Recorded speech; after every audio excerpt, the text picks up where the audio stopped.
جاتے ہیں نا تدوین اور تالیف، یعنی یہ کتابیں کب مدون کی گئی ہیں اور کب ان کی تالیف ہوئی ہے وہ ہم پڑھیں گے۔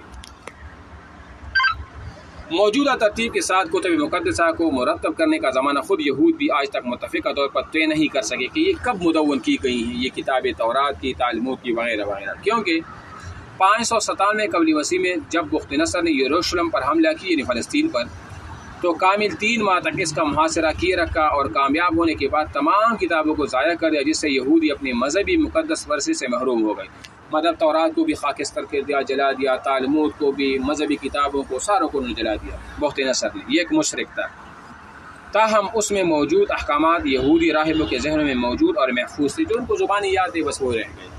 تاریخ اعتبار سے بخت نصر کے حملے کے بعد ایک طویل عرصے تک یہودی قید و بند کے مصائب جھیلتے رہے، کیونکہ 70 سال تک وہ جیل میں رہے۔ اس میں حضرت عزیر علیہ السلام بھی تھے اور دانیال علیہ السلام بھی تھے۔ بخت نصر ان سب کو لے کے گئے تھے اور یہ جیل میں تقریباً 70-80 سال تک جیل میں رہے، اور نصف صدی کے بعد اس کے قابل ہو سکے کہ دوبارہ تورات کو جمع کرے، چنانچہ اس کا اہتمام کیا گیا، جس میں سب سے اہم کردار حضرت عزیر علیہ السلام کا ہے۔ بعض جگہ دانیال علیہ السلام اور دوسری جگہ عزیر علیہ السلام آتے ہیں کہ تورات کو اثر نو مرتب کرنے والے کا نام اگر پوچھا جائے تو وہ کیا ہے؟ عزیر علیہ السلام ہے، ٹھیک ہے۔ جمع تورات کے اس محتم شان کام کو ابھی کچھ ہی عرصہ گزرتا کہ ایک یونانی بادشاہ انٹرینس نے دوبارہ یروشلم پر حملہ کیا بخت نصر کے بعد،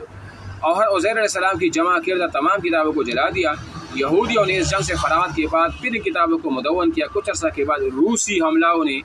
یہودیوں کو ایک مرتبہ پھر ان کی مذہبی ورثے سے محروم کیا اور انہیں اثر مرتب وہ کرنا پڑا۔ بہرحال بار بار حملے ہوتے رہے اور یہ ان کو مدون اور تدوین وہ کرتے رہے، ٹھیک ہے۔ اچھا جی،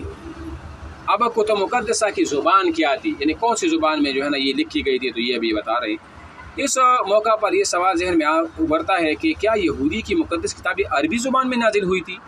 یا ان کا مادہ تحریر کس اور زبان کے الفاظ تھے؟ تو اس کا جواب میں یہودیوں کا کہنا ہے کہ ہمارے مقدس کتابیں اصلاً تو عبرانی زبان میں نازل ہوئی تھی، لیکن بعد میں ان کی زبانی تبدیل ہوتی رہی، چنانچہ پہلے انہیں آرامی زبان میں جمع کیا گیا، پھر یونانی بادشاہ کے حملے کے نتیجے میں جب یہودی اسکندریہ میں قید ہوئے تو وہاں سے رہائی کے بعد یونانی زبان میں یہ کتابیں جمع ہوئی۔ ایک طویل عرصے کے بعد تورات کو پھر عبرانی کی طرف منتقل کیا گیا، اور سب سے آخر میں رومیوں کا غلام بننے کے بعد رومی زبان میں ان کا ترجمہ۔ مثال کے طور پر خلاصہ یہ ہوا کہ اصل تو ان کی عبرانی زبان ہے، لیکن بعد میں مختلف حالات اور حملوں کی وجہ سے کبھی آرامی زبان، کبھی جو ہے نا یونانی زبان، اور کبھی جو ہے نا اس طرح رومی زبان میں ان کی ترجمات وہ ہوتے رہے، ٹھیک ہے۔